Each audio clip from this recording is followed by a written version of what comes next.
हरी घास पर क्षण भर कविता अज्ञेय की 1949 में इसी शीर्षक से प्रकाशित काव्य संग्रह की कविता है। यह एक प्रकृति बोध की कविता है। अज्ञेय की कविताओं में प्रकृति का रंग मानव के रंग में रचा बसा है। प्रकृति के प्रति मानवीय होने की आकांक्षा कवि के हृदय में है। वह प्रकृति की तरह सहज जीवन बिताने पर जोर देते हैं। बनावटीपन और औपचारिकता ने मानव के जीवन को कृत्रिम बना दिया है। कवि इस कृत्रिमता को जीवन से हटाने के पक्षधर है।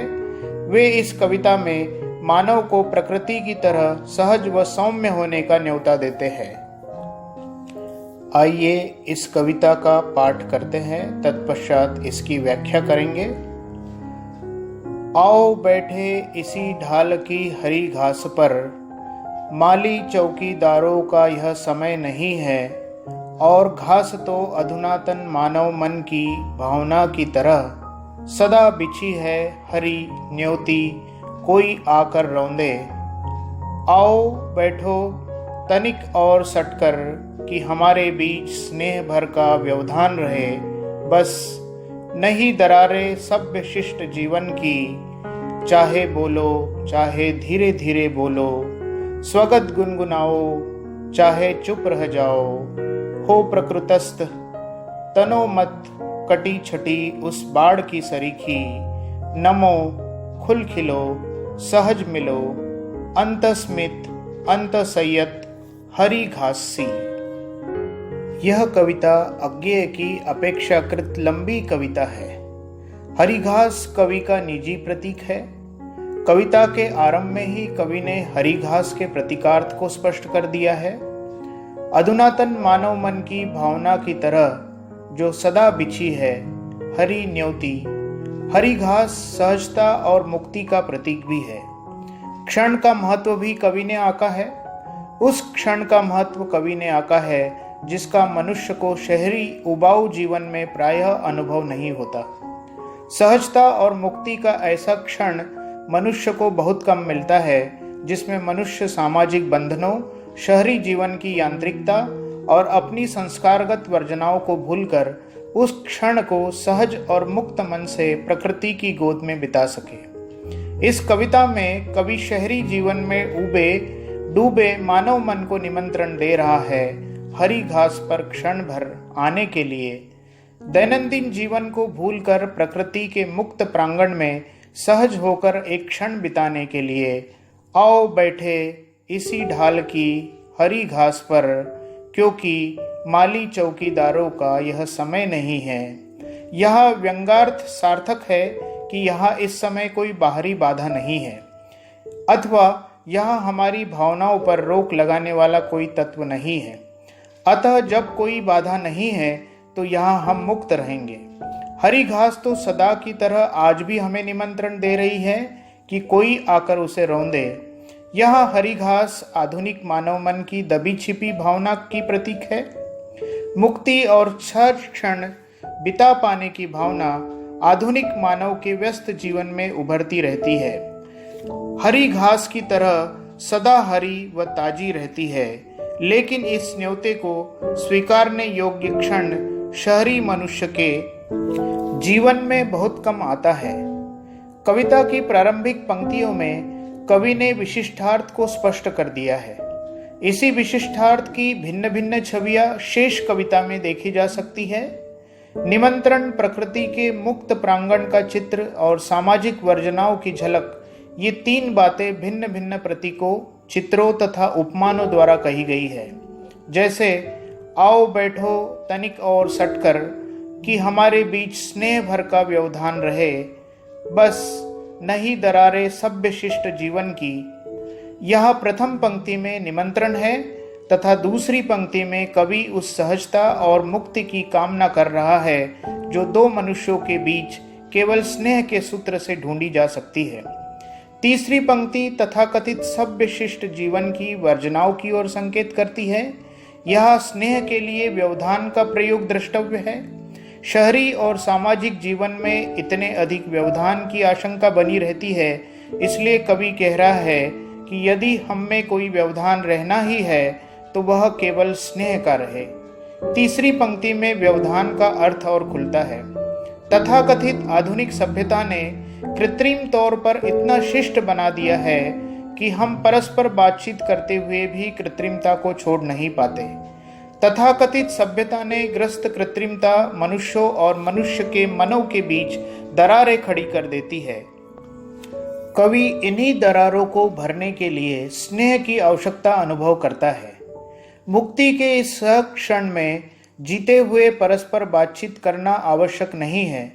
मौन भी तो एक भाषा है जो मन की भावनाओं को समझने में समर्थ है। इसलिए कवि कहता है, चाहे बोलो चाहे धीरे धीरे बोलो, स्वगत गुनगुनाओ चाहे चुप रह जाओ। कटी छटी तनी हुई बाढ़ की उपमा देते हुए कवि कहता है कि इस बाढ़ की तरह मन पर बंधनों की काटछाट न करो, अपितु हरी घास की तरह सहजता से मिलो। हो प्रकृतिस्थ तनो मत कटी छटी उस बाढ़ सरीखी, नमो खुल खिलो सहज मिलो अंतस्मित अंत संयत हरी घास सी। हरी घास सदा झुकी हुई विनम्र तथा सहज मुक्त रूप से खिली हुई होती है। उसका हरापन उसकी आंतरिक स्फूर्ति, संतुष्टि और सहज उल्लास की अभिव्यक्ति करता है। अतः कवि हरी घास की इस प्रवृत्ति का वर्णन करते हुए इसी की तरह मुक्त, सहज और स्वाभाविक स्फूर्ति पूर्ण व्यवहार करने को कह रहा है। क्षण भर भुला सके हम नगरी की बेचैन बुदकती गड्ड मड्ड अकुलाहट, और न माने उसे पलायन। क्षण भर देख सके आकाश धरा दुर्वा मेघाली, पौधे लता दौलती, फूल झरे पत्ते तितली भुनगे, फुनगी पर पूछ उठाकर इतराती छोटी सी चिड़िया, और न सहसा चोर कह उठे मन में, प्रकृतिवाद है स्खलन क्योंकि युग जनवादी है। क्षण भर हम न रहे रहकर भी सुने गूंज भीतर के सुने सन्नाटे में, किसी दूर सागर की लोल लहर की, जिसकी छाती की हम दोनों छोटी सी सिहरन है, जैसे सीपी सदा सुना करती है। क्षण भर लय हो मैं भी तुम भी, और न सिमटे सोच की हमने अपने से भी बड़ा किसी भी अपर को क्यों माना। कविता के अगले अंशों में कवि के बिंब सहसा अधिक विस्तृत और लंबे होने लगे हैं। खुली मुक्त प्रकृति का वर्णन प्रकृति को विभिन्न कोणों से दिखाता है। ठेठ तद्भव शब्दावली में यह वर्णन अधिक प्रभावी बन जाता है। प्रकृति के मुक्त प्रांगण की ओर सींचते हुए कवि अपने मित्र को शहरी उबाऊ वातावरण से बाहर आने को कह रहा है कि क्षण भर भुला सके हम नगरी की बेचैन बुदकती गड्ड मड्ड अकुलाहट, और न माने उसे पलायन। पलायन शब्द का प्रयोग व्यंग्यात्मक है। जीवन के कठिन समयों में मुक्त होने की इच्छा मनुष्य की प्रकृति है, लेकिन इसे पलायन मान लेना भी मनुष्य समाज की प्रकृति है। कवि का अभिप्राय यह है कि हम शहरी जीवन से भाग तो नहीं रहे, कुछ क्षण केवल अपने लिए निकाल रहे हैं। इसलिए क्षण भर मुक्ति की आकांक्षा को पलायन मानकर स्वयं को अपराधी न माने तभी अच्छा है। हम तो क्षण भर के लिए सृष्टि की स्वाभाविकता में घुल मिल जाना चाहते हैं, ताकि क्षण भर देख सके आकाश धरा दुर्वा मेघाली, पौधे लता दौलती, फूल झरे पत्ते तितली भुनगे, फुनगी पर पूछ उठाकर इतराती छोटी सी चिड़िया।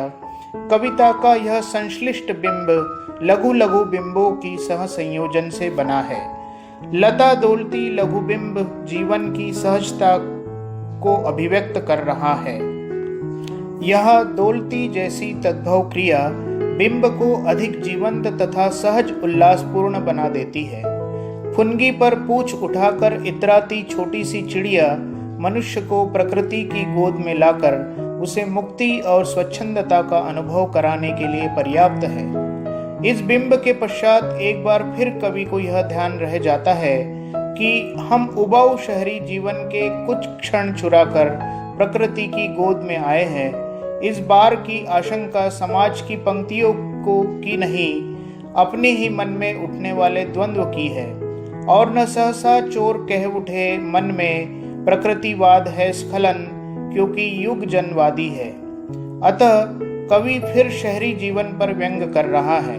जनवाद जैसे फैशनेबल नारों के बीच रहते हुए मनुष्य यह भी नहीं बताना चाहता कि इस फैशन के बाहर भी जीवन में कुछ बचता है।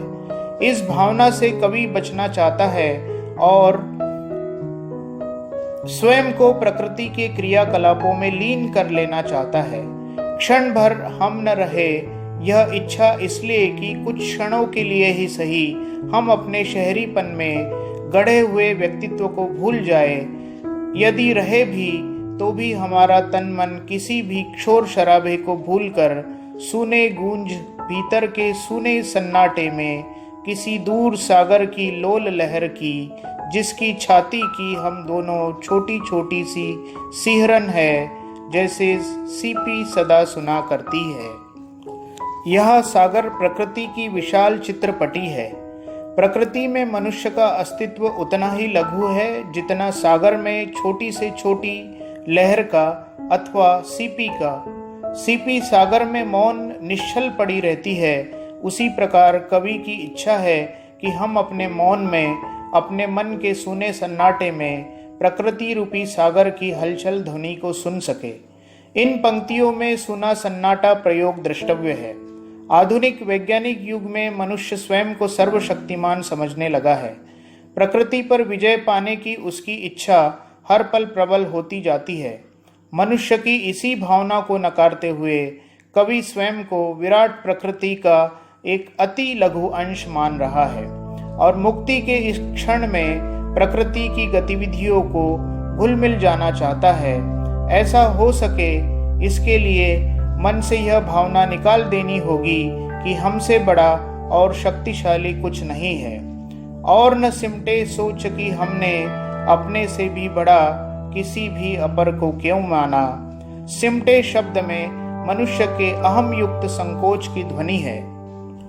क्षण भर अनायास हम याद करें तिरती नाव नदी में, धूल भरे पथ पर अषाढ़ की भबक, झील में साथ तैरना, हंसी अकारण खड़े महावट की छाया में, वदन घाम से लाल स्वेद से जमी अलक लट, चीड़ों का वन साथ साथ दुलकी चलते दो घोड़े, गीली हवा नदी की, फूले नथुने, भर्राई सीटी स्टीमर की, खंडहर ग्रथित उंगलियां, बासे का मधु, डाकिये की पैरों की चाप, अधजानी बबूल की धूल मिली सी गंध, झरा रेशम शिरीष का कविता के पद, मस्जिद के गुंबद के पीछे सूर्य डूबता धीरे धीरे, झरने के चमकीले पत्थर, मोर मोरनी घुंघरू, संथाली झूमर का लंबा कसक भरा आलाप। कविता का अगला बिंब विधान और अधिक लंबा है। यह एक स्मरण बिंब है जो लघु लघु स्मरण बिंबों का संयोजन है। लघु बिंब अपनी पूर्णता में अधिक महत्वपूर्ण है क्योंकि उनका एक विशाल प्रकृति पटल के निर्माण में सह संयोजन किया गया है। यहाँ दृश्य बिंब भी है, ध्वनि बिंब भी है और घ्राण बिंब भी है। ये सभी लघु बिंब कवि के मन मस्तिष्क में स्मरण बिंब की छवि बनकर उभरते हैं। धूल भरे पथ पर अषाढ़ की भबक, चीड़ों का वन, साथ साथ दुलकी चलते दो घोड़े, भर्राई सीटी स्टीमर की ग्रथित उंगलियां, डाकिये के पैरों की चाप, अधजानी बबूल की धूल मिली सी गंध, संथाली झूमर का लंबा कसक भरा आलाप, रेल का आह की तरह धीरे धीरे खींचना आदि सभी बिंब बहुत ही सटीक और सार्थक बन पड़े हैं। इन बिंबों की लड़ी के अंत में मौन को भी बिंब के रूप में लाकर कवि ने एक नया प्रयोग किया है। मानव प्रकृति के इतने हलचल पूर्ण प्रांगण में भी मनुष्य का आंतरिक मौन भीतर से बाहर आकर एक दृश्य चित्र अंकित कर रहा हो। रेल का आह की तरह धीरे धीरे खींचना, लहरें, आंधी, पानी, नदी किनारे की रेती पर बित्ते भर की छाह झाड़ की, अंगुल अंगुल नाप नाप कर तोड़े तिनकों का समूह, लू मौन। याद कर सके अनायास और न माने हम अतीत के शरणार्थी है। स्मरण हमारा जीवन के अनुभव का प्रत्यावलोकन, हमें न हीन बनावे प्रत्याभिमुख होने के पाप बोध से। आओ बैठो क्षण भर, यह क्षण हमें मिला है, नहीं नगर सेठों की फैया जी से। हमें मिला है यह अपने जीवन की निधि से ब्याज सरीखा। इन सबको अनायास अर्थात क्षण भर में याद करने की इच्छा के साथ साथ कवि के मन में फिर अपनी भौतिकता पूर्ण शहरी जीवन की वर्जनाएं उभरती है। और न माने हम अतीत के शरणार्थी है, स्मरण हमारा जीवन के अनुभव का प्रत्यावलोकन, हमें न हीन बनावे प्रत्याभिमुख होने के पाप बोध से।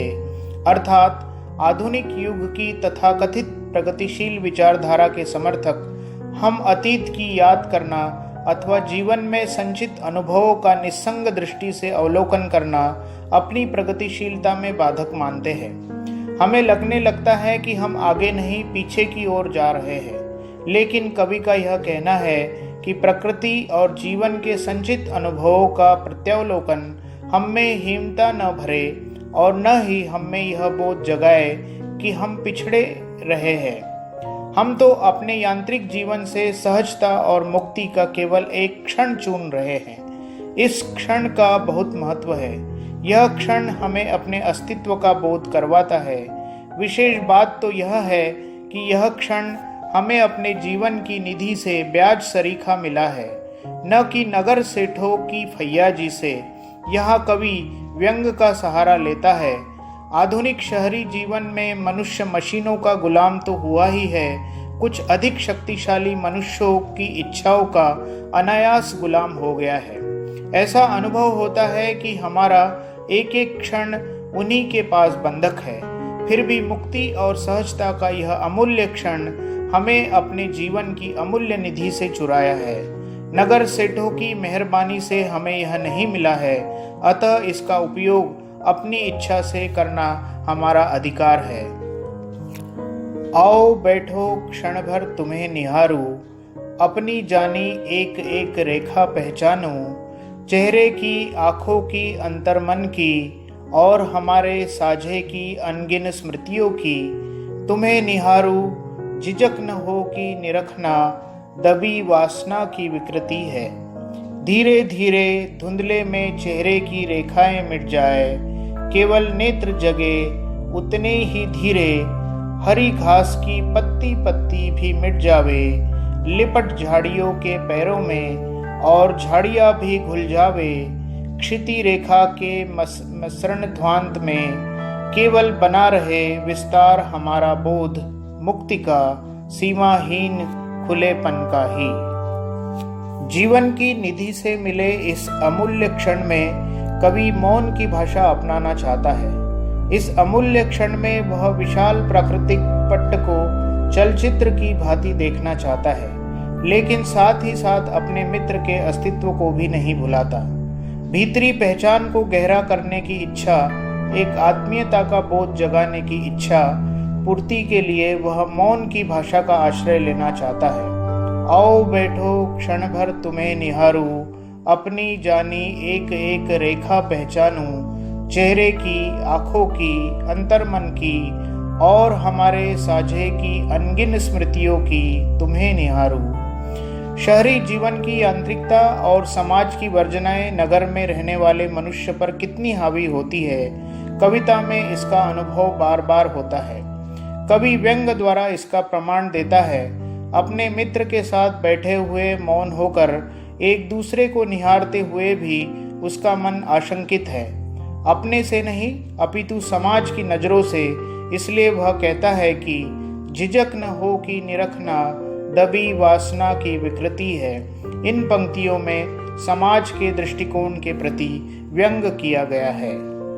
सारी झिझक, सारी आशंकाएं, सारी वर्जनाएं मन से निकाल देने पर हरी घास पर इस क्षण में मुक्ति और स्वच्छंदता का कैसा अनुभव होता है, इसका वर्णन कवि ने आगे की पंक्तियों में किया है। धीरे धीरे धुंधले में चेहरे की रेखाएं मिट जाए, केवल नेत्र जगे, अर्थात धीरे धीरे इस सूने सन्नाटे में मौन द्वारा हम एक दूसरे के बाह्य व्यक्तित्व और भौतिक अस्तित्व को भूलते जाए। केवल हमारे नेत्र सजग रहे। नेत्रों के सहारे हम बाह्य व्यक्तित्व को नहीं, केवल अंतर व्यक्तित्व को देखें। प्रकृति के प्रांगण में बैठे हुए हम प्रकृति की विशाल चित्रपटी को भी खंड खंड न देखें, अपितु सभी कुछ घुल मिलकर हमारी आंखों के सामने एक अखंड विस्तार बन जाए, जहां हमें बोध हो सके कि हम तन मन से मुक्त हैं। प्रकृति के सीमाहीन विस्तार की तरह हमारा मन भी असीम विस्तार में मुक्त और सहज हो जाए। इसी बोध को जगाने वाले क्षण को पाने के लिए कवि लालायित है। यही सीमाहीन विस्तार और स्वच्छंदता का क्षण मनुष्य को अपने व औरों की कृत्रिमताहीन अस्तित्व का परिचय करवाता है। इसलिए इस क्षण को कवि जीवन की अमूल्य निधि का ब्याज कहता है। इस बोध को अभिव्यक्त करने के लिए कवि ने प्रकृति का जो बिंब दिया है वह बहुत ही सार्थक और सटीक है। गतिशील और धीरे धीरे धुंधले पड़ते दृश्यों से निर्मित यह बिंब प्रकृति के असीम विस्तार और अखंडता का बोध बड़ी तीव्रता से करता है। उतना ही धीरे हरी घास की पत्ती पत्ती मिट जावे, लिपट झाड़ियों के पैरों में और झाड़ियां भी घुल जावे, क्षिति रेखा के मिश्रण ध्वांत में केवल बना रहे विस्तार, हमारा बोध मुक्ति का सीमाहीन खुलेपन का ही। चलो उठे अब तक हम थे बंधु सैर को आए, देखे है क्या कभी घास पर लोटपोट होते सद्भैये शोर मचाते, और रहे बैठे तो लोग कहेंगे धुंधले में दुबके प्रेमी बैठे हैं। वह हम हो भी तो यह हरी घास की जाने, जिसके खुले निमंत्रण के बल जग ने सदा उसे रौंदा है, और वह न बोली। नहीं सुने हम वह नगरी के नागरिकों से, जिनकी भाषा में अतिशय चिकनाई है साबुन की, किंतु नहीं है करुणा, उठो चले प्रिय। यह शहरीपन की कृत्रिम भाषा की उपमा कवि ने साबुन की अतिशय चिकनाई से की है। यह उपमा भी प्रतीकार्थ द्वारा व्यंग सिद्ध करती है। यह प्रतीकार्थ है भौतिक जीवन की कृत्रिमता, जिसमें मनुष्य मन की स्वच्छंद भावनाओं के प्रति अत्यंत चिकना हो जाना है। उस पर स्वच्छंदता अपना प्रभाव नहीं डाल पाती, वहाँ करुणा के लिए कोई अवकाश नहीं है। अतः उठो चले प्रिय, इन 3 शब्दों में वह सारी विडंबना उभर आती है, जिसके कारण मनुष्य चाहकर भी शहरी यांत्रिकता, वैज्ञानिक कृत्रिमता तथा सामाजिक वर्जनाओं से मुक्त नहीं हो पाता। कविता में एक विशेष व्यंग्यार्थ उपलब्ध होता है कि यदि मनुष्य क्षण भर के लिए सहजता और मुक्ति का अनुभव कर ले तो वही क्षण अमूल्य है, अन्यथा तो उसे अपने कृत्रिम यांत्रिक व भौतिक जीवन प्रणाली में मुक्ति संभव ही नहीं है। अभी हम इस कविता के भाव सौंदर्य और शिल्प सौंदर्य पर एक दृष्टि डालते हैं। यह कविता अनेक रूपों में महत्वपूर्ण है। इस कविता की संरचना में कविता का रूप आरोपित नहीं है। कविता की वस्तुगत संरचना ही कविता के रूप को निश्चित करती है। इसके अतिरिक्त एक ही क्षण में मुक्ति का आह्वान, प्रकृति का बिंबात्मक वर्णन और विरोधाभास द्वारा शहरी यांत्रिकता व सामाजिक वर्जनाओं की अभिव्यक्ति के द्वारा कविता के विभिन्न घटकों का सार्थक व नाटकीय संयोजन किया गया है। इन 3 तत्वों का नाटकीय संयोजन पूरी कविता में हुआ है, जिसके कारण एक आंतरिक क्रमशीलता तथा लय बनी रहती है। कविता के शिल्प और कला पक्ष को हम देखें तो हम पाते हैं कि अज्ञेय जी ने इस कविता में विभिन्न बिंबों का प्रयोग किया है। कविता का यह विराट बिंब लघु लघु बिंबों के सह संयोजन से बना है।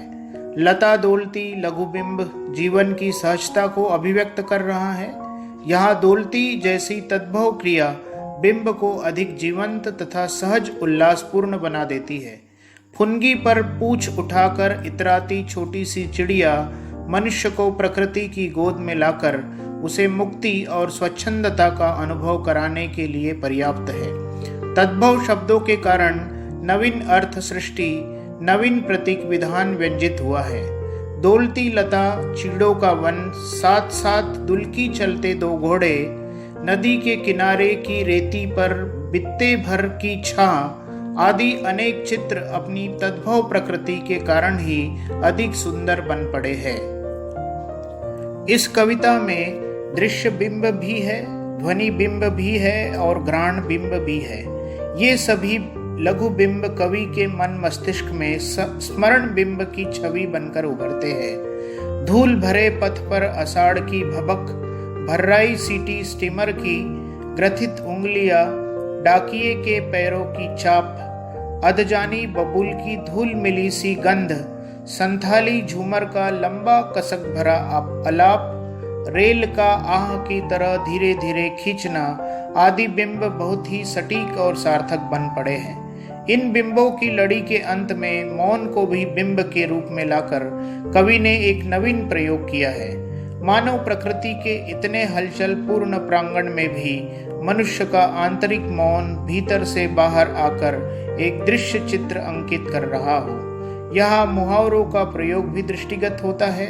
सभी बिंब, प्रतीक व उपमान नवीन व ताजे हैं तथा सार्थक व्यंग्यार्थ की उपलब्धि करवाते हैं। बिंबों का प्रयोग केवल चक्षुष ही नहीं है, अपितु कवि की संवेदना को भी वाणी देते हैं। इस प्रकार हम पाते हैं कि अपने अभिनव प्रयोगों के कारण यह कविता उत्कृष्ट सिद्ध होती है। आज की कक्षा को यही विराम देते हैं। धन्यवाद। नमस्कार।